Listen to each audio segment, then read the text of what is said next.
Perkembangan dan pengembangan teknologi di era 4.0.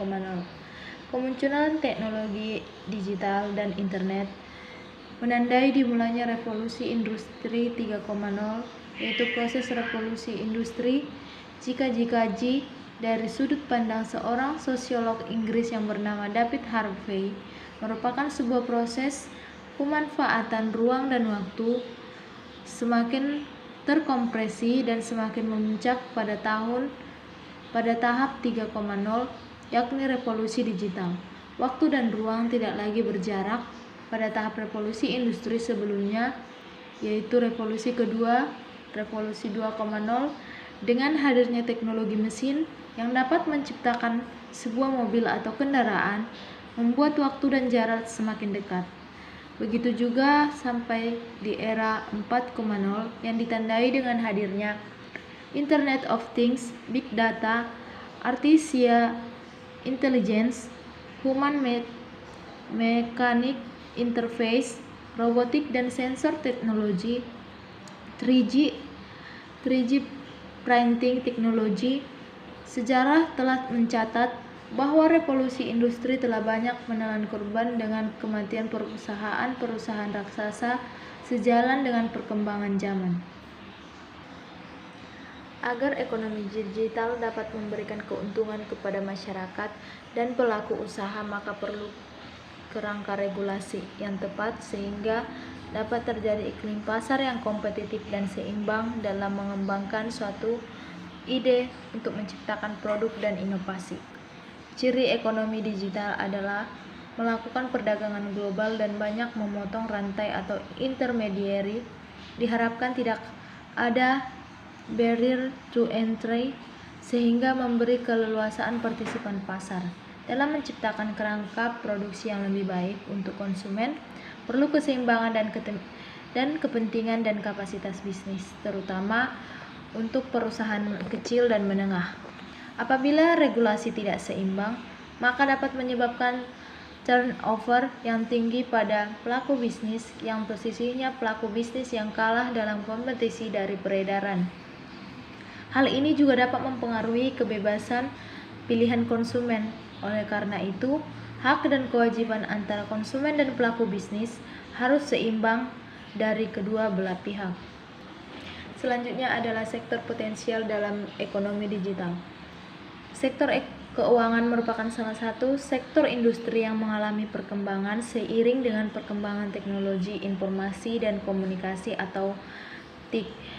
Industri perbankan menjadi salah satu industri mobile banking dan internet banking atau iBanking yang sudah beberapa tahun belakangan ini menjadi salah satu produk yang pelayanannya yang memberikan industri perbankan dan masyarakat untuk menggunakan layanan jasa keuangan berbasis teknologi digital. Selain itu, perkembangan industri atau Intex menjadi semakin beragam dan tidak hanya pada aplikasi layanan perbankan industri atau Intex di Indonesia. Perkembangan di bidang jasa keuangan pembayaran atau payment, pendanaan atau funding, perbankan atau digital banking, pasar modal atau capital market, perasuransian atau insurtech, dan jasa pendukung layanan keuangan lainnya atau supporting Intex. Saat ini jumlah penyelenggara Intex di Indonesia paling banyak pada bidang jasa keuangan pembayaran atau payment dan pendanaan atau lending. Saat ini istilah financial technology atau Intex pun menjadi tidak asing lagi. Namun sebenarnya yang dimaksud dengan definisi industri fintech adalah mengacu pada penggunaan teknologi untuk memberikan solusi keuangan, sedangkan lembaga PwC mendefinisikan Intex sebagai segmen dinamis di antara sektor pelayanan keuangan dan teknologi, di mana perusahaan baru akan datang yang berfokus pada teknologi dan berinovasi dalam produk dan layanan keuangan yang saat ini disediakan oleh jasa keuangan tradisional.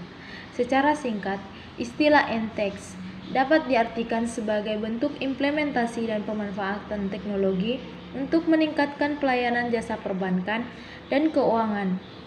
Yang membedakan industri Entex yang saat ini berkembang dengan industri perbankan adalah yaitu aspek pendorong dari industri perbankan. Tradisional adalah institusi perbankan itu sendiri, sedangkan untuk industri Entex saat ini didorong oleh kebutuhan dari pelanggan atau market industri tersebut. Inovasi-inovasi yang dilakukan oleh para pelaku startup di industri Entex ditunjukkan untuk menjawab kebutuhan pelanggan serta menyesuaikan dengan tren perilaku pelanggan. Hal ini menyebabkan terjadinya perubahan paradigma dalam industri di sektor keuangan. Dari penjelasan di atas dapat kita simpulkan bahwa masyarakat di Indonesia semakin hari sudah mengalami perkembangan zaman dengan menggunakan perkembangan ekonomi digital, yaitu sudah menggunakan teknologi yang semakin canggih baik dalam dunia bisnis, pendidikan, alat pertanian, dan perindustrian, serta perekonomian. Seperti yang kita lihat dalam sistem pembayaran maupun transaksi penjualan yang sudah dilakukan secara online, di mana dari hal ini kita dapat melihat bahwa masyarakat sudah mengikuti perkembangan era digital menuju 4.0. Masyarakat tidak lagi melulu melaksanakan kegiatan atau aktivitasnya secara konvensional atau tradisional. Namun, segala sesuatu kegiatan masyarakat sudah dilakukan dengan teknologi informasi dan komunikasi dan alat teknologi canggih lainnya yang dapat menunjang kegiatan dalam penggunaan sistem digitalisasi. Semakin banyak masyarakat yang menggunakan dan mampu mengikuti era digitalisasi, semakin canggih alat teknologi yang digunakan, maka semakin tinggi pula pemasukan dan pendapatan ekonomi masyarakat yang didapatkan dari era digital. Sekian pemaparan dari saya. Terima kasih.